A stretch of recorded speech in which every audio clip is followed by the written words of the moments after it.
Some students have expressed that they're having difficulty with finding derivatives of inverse functions. So I decided to make a video of the homework to give you the opportunity to compare your work to what I'm doing here, and hopefully you can get a better understanding of how to find the derivative. So in problem number 1, we've been asked to find the derivative of inverse tangent. So in number 1, I would encourage you to first of all rewrite this as x of t equal to arctan of t squared, and we're finding the velocity at t equal to 1. So obviously, first of all, we need to find the derivative of that function. The derivative of arctangent is u prime over 1 plus u squared. So in this case, u is equal to t squared, so du, or u prime, is equal to 2t. So we have 2t over 1 plus u squared is t to the 4th. If we evaluate that at t equal to 1, we get 2 times 1 over 1 plus 1 to the 4th power, which is 2 over 2, which is 1. And in this problem, they don't give us any units, so we don't have to return any units. All right, so that's problem number 1. Problem number 2 asks us to find the equation of the line. Well, actually, I told you to omit problem number 2. It's not that hard. It's just a pretty long problem, so I'm going to go ahead and skip that for now. Problem number 3, they give us a function, and they tell us that f and g are inverses of each other. They don't tell us directly. They just tell us that f of g of x is equal to x, and g of f of x is equal to x. They asked me to find f of 1, and they asked me to find g prime of 3. So the first thing I'm going to do is find f of 1 by substituting 1 in place of x. So 1 to the 5th plus 2 times 1 to the 3rd plus 1 minus 1. So those knock out each other. So I end up with 1 plus 2, which is 3. All right, so then I'm going to go ahead and make the chart that we talked about in class. Remember, this is the f function, and this is the g function. And it doesn't really matter which one you're considering original and which one you're considering the inverse. But notice right here, this 3 is an x value on the g function, meaning that it's a y value on the f function. Now, the important thing when we're finding the derivative of inverse functions, I need the x value on the f function, because ultimately I'm going to find the derivative of that value. Once I find the derivative of that value, I'm going to take the reciprocal, and that'll give me the derivative that I'm looking for, which is g prime of 3. So notice that 3 is an x value on g. It's a y value on f. I have to use that y value to go back with algebra and get the x value on the original function. Well, that's why they told me to find f of 1, because on the original function, the f function, f of 1 is 3. So that's the x value. Once I find that x value, I'm going to find the derivative of the original function at 1. So I'm going to find that derivative, f prime of x is equal to, using the power rule, 5x to the 4th plus 6x squared plus 1. And so now I need to find the derivative at 1. So f prime of 1 is 5 times 1 to the 4th plus 6 times 1 squared plus 1. So that gives me 5 plus 6 is 11 plus 1 is 12. So f prime of 1 is equal to 12. So remember, partner points on inverse functions have reciprocal slopes. So in this problem, these are the partner points. The x's and y switch places. So if the slope of f at 1 is 12, then the slope of g at 3 is the reciprocal of that, 1/12. Okay? So again, you start with the x value of g. It's a y value on f. Use that to get the x value of f. Find the derivative of that x value and take the reciprocal. Problem number 3. Okay, let's go on to problem number 4, which is done in a similar manner. I'm going to clear the board here. You can back up the video if you need to look at that or watch it some more or freeze the video. So in problem number 4, they've given me an original function, h of x. They asked me to find h of 0. That's my algebra. And then they asked me to find the derivative of the inverse at 1. So I'm going to start my chart. H is the original function, and here's h inverse. They're telling me that 1 is an x value on the inverse function, and that's really, I want to find the derivative of the inverse at 1, which means, as we already talked about, that 1 is a y value on the original function. I need the x value because I'm going to find h of that x value, find that slope or find that derivative, and then take the reciprocal. Well, since I have 1 as a y value, well, actually, they told me to find h of 0, so let's go ahead and do that. This is the algebra part. H of 0 is cosine of 0 plus 3 times 0. The cosine of 0 is 1 plus 0, so h of 0 is 1. That's helpful because now I know the x value of h. If this is the y value on h, this is the x value on h. All right, so I'm going to take that x value and I'm going to find the derivative of the original function at 0. So the derivative of cosine is negative sine, and the derivative of 3x is 3. I'm going to take my x value and substitute it in, so I have negative sine of 0 plus 3, which is 0 plus 3, which is 3. So the derivative of the original function at 0 is 3. I'm going to take the reciprocal. Partner points on inverse functions have reciprocal slopes, so I'm going to take the reciprocal of that. So I'm using the original functions to get the derivative at a partner point, and then I use the reciprocal to actually get the derivative. That's problem number 4. Problem number 5 I'm going to come back to, time permitting. It's not that hard, but it's going to take a little bit of time to explain. So let's go on to number 6. In problem number 6, they're asking me to find the derivative of g at 1, and g is the inverse of f. So as soon as I read that, I start my chart. I know that I have an f function and a g function. I know that I want to find g prime, let's write that down here, g prime of 1 is my ultimate goal. So I need to know the x and the y value. This is an x value. Oops, I kept my eraser. The 1 is an x value on g and a y value on f. All right, so I've just recorded what they've asked me to find, which is g prime of 1, and I've recorded the fact that f and g are inverses of each other. Now, just like in the last problem, this is a y value on f, so I'm going to substitute it. Here's f. F of x is equal to 2 sine x. I need the y value or the x value that goes with this, so I'm going to substitute 1 in place of y because it is a y value. All right, now it becomes a pre-calculus problem. Divide both sides by 2.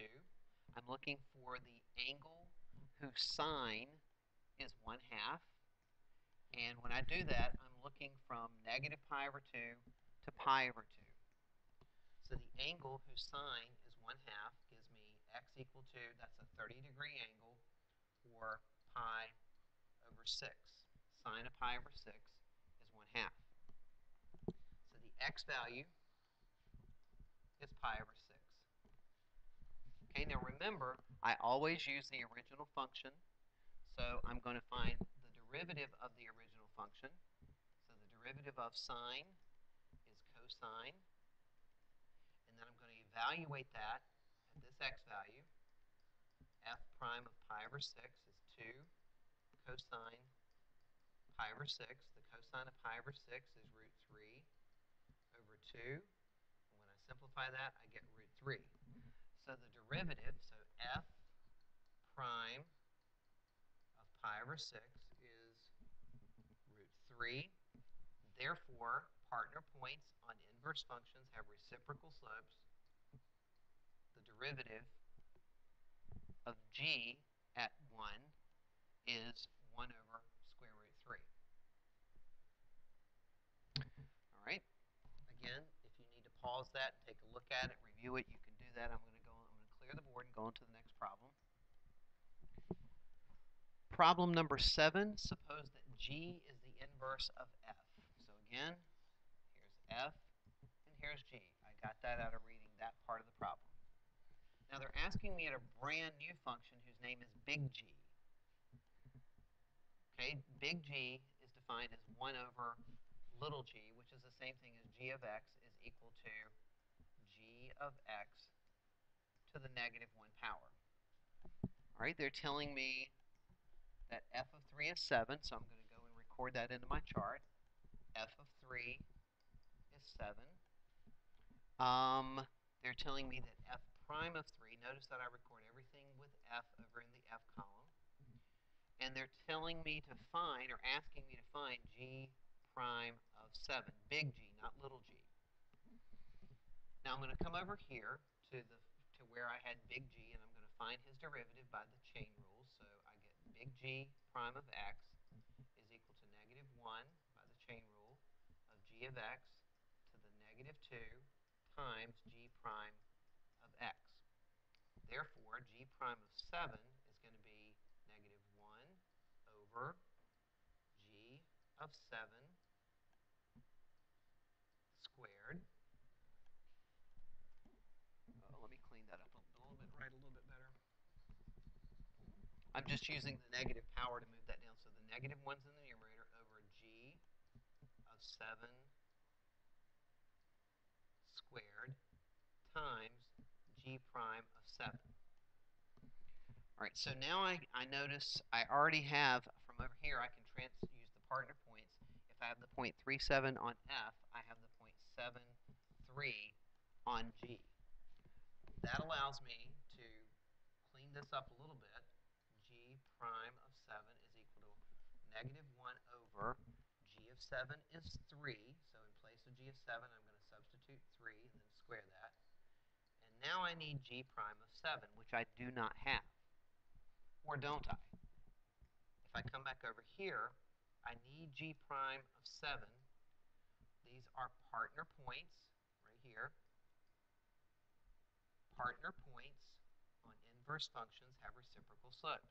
So if the derivative of f at 3 is 1/9, the derivative of g at 7 is the reciprocal of that, 9. So now I can come back over here. I can replace g prime of 7 with 9. So I have negative 1 over 9 times g prime of 7 is 9, which gives me negative 1. So g prime of 7 is negative 1. So the big idea with these problems is to take your time, slow down, and think about all of the various components. It's really just like a big puzzle problem, and you have to find the right pieces in the right places and put everything in the right place. Number 8 is an inverse trig derivative. Number 9 is an inverse trig derivative. I'm going to skip those, and again, time permitting, I will come back. I want to work mostly on the inverse functions. Number 10, let f be the function defined. So they give me a function, and they tell me g is the inverse of f. So starting again with my chart, here's f, and here's g. G of 2 is 1, so when I record that into the g column, what is the value of g prime of 2? Now, if 2, 1 is on g, we know that 1, 2 is on f, and I know that I need to find reciprocal of that. So I'm going to find the derivative of f, which is 3x squared plus 1. And then f prime of 1 is equal to 3 times 1 squared plus 1. So that'll be 3 plus 1 is 4. So f prime of 1 is 4. Partner points on inverse functions have reciprocal slopes. So I get 1/4, which is b. All right, let's talk about, what do I want to talk about now? I'll start the problem for number 8. In number 8, the big thing there is it's a multiple choice, and it really is going to be a big deal on the cleaning up of the problem. So when we find the derivative of arcsine, we're going to have 5 as my coefficient, so f prime of x. Let's see if I have room to do this. F prime of x, I don't think I have room to do this here. Let me do this at the bottom. Let's get rid of that.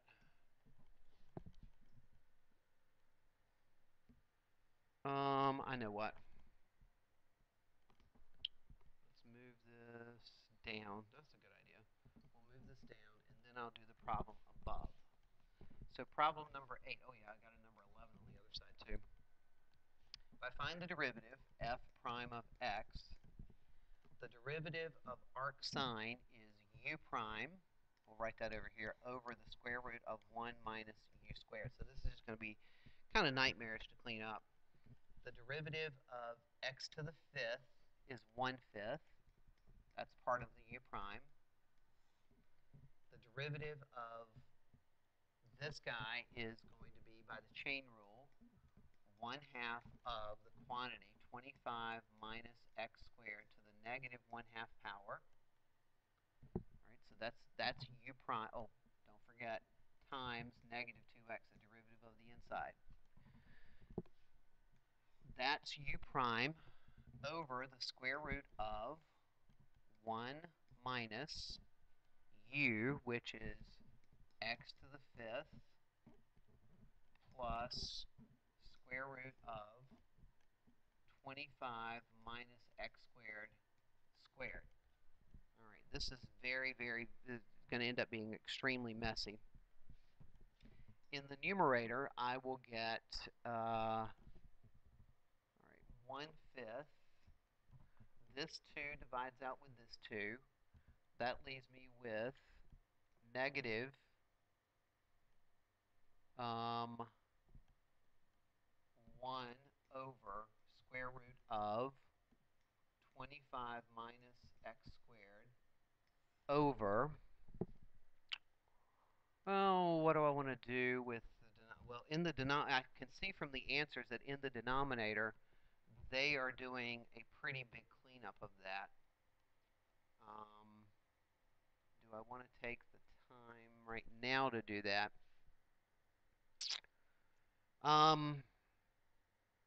Actually, I don't want to take the time to do that because I want to finish up problem number 11. Maybe at another time, I'll go through cleaning it up if you want to come in at lunch and take a look at that. I wouldn't make a big deal of this as long as you understand how to find the derivative of arcsine at this point. I want to set up number 9, and then I want to go to number 11, and then if I have time, try to go back to number 5. All right, so in number 9, I just want to get you started on this one. The first thing I would do is I would rewrite this as number 9, 3 arcsine of x squared. All right, now by the chain rule, when I find the derivative, I'm going to use the power rule first. Here's number 1, and here's number 2. So I'm going to have 2 times 3 is 6 of the quantity arcsine of x to the first power. The derivative of the inside is arcsine, so I get u prime, and this is u. The derivative of x is 1 over the square root of 1 minus x squared, which is the same thing as 6 arcsine of x over the square root of 1 minus x squared, which is letter 6 arcsine 1 minus x squared, letter A. All right, let's hit number 11, and then if we have time, we'll jump back and do number 5. Turn the page. Okay, number 11. We have a differential function such that f of 3 is 15. Okay, you can read all of that, the given information. The function is differentiable. All right, f and g are inverses of each other. So I'm going to have an f column and a g column. I'm going to record the information, 3, 15, which tells me 15, 3 on g. F of 6 is 3, so I have 6, 3, 3, 6. F prime of 3 is negative 8.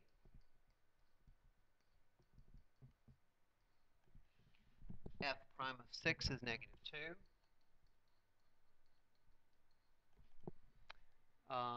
What do we want to find? We want to find g prime of 3.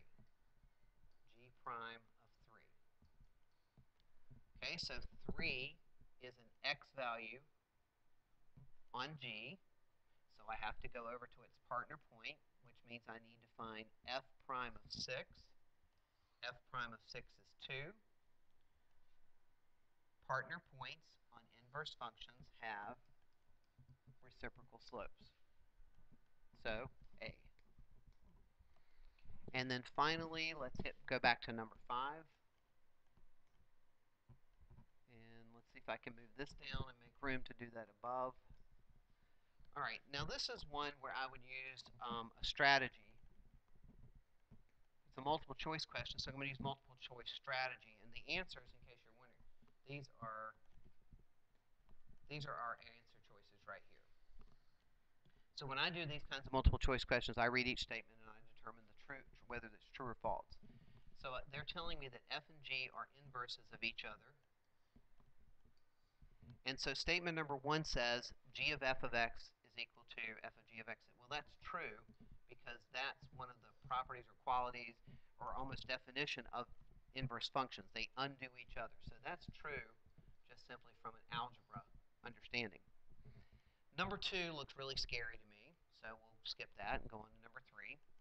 Number 3 is the definition. If you look in your notes, that is the derivative of an inverse function. In your notes, you recorded that g prime of x is equal to f prime of g of x. So that's also true, and we learned that in calculus. Now, what we have not looked at is statement number 2, and I want to clarify, in statement number 2, it says the second derivative. It's kind of not clear on your paper. It did not copy very well, of g of x multiplied by g prime of x squared plus f prime of g of x times second derivative of x equal to 0. So how in the world did I figure out whether this was true or false? Well, I noticed that in this problem there's a second derivative on f and there's a second derivative on g. So that kind of gave me a hint that I needed to go back to the original statement. So statement number 3 says g prime of x is equal to 1 over f derivative of g of x. So what I did is I multiplied both sides. I multiplied this denominator back to the other side, and I said, all right, f prime of g of x times g prime of x is equal to 1. Now I'm going to take the derivative of both sides, and I'm already noticing right away that the derivative of 1 is 0. So that's looking like it has potential. I also notice that this is a product, and this looks kind of like product rule. So let's see what happens. I'll take the first function, f prime of g of x, times the derivative of the second, which is g double prime of x. Well, there it is. That's that part of the statement. Plus the second function, which is f prime of g of x. Oops, I lost my place. The second function, which is g prime of x, times the derivative of the first, which is, by the chain rule, second derivative of g of x, times g prime of x. And if I multiply g prime of x times g prime of x, I get g prime of x squared, which is this part. So I'm going to again, I took the derivative of x or 1 and got 0, it is a true statement. That's pretty tricky because you had to take the answer and work backwards to figure out how to get to that point. So hopefully this is helpful to you, and you can use this to check your homework, to go back through it, and then you can bring me any questions that you don't understand after comparing this to your homework.